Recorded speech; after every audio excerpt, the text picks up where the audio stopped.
Okay, I don't know how I escaped this board.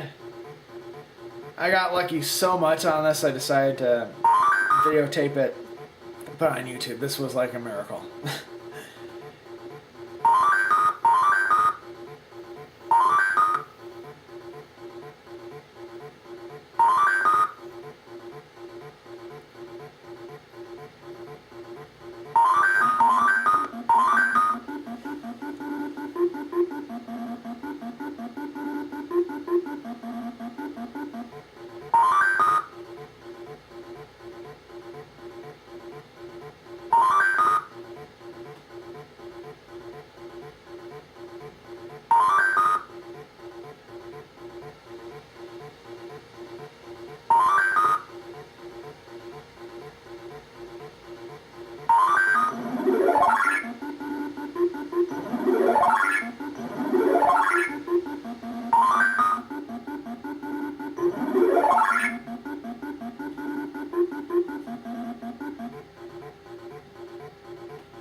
There you have it, the miracle of the Rivet board.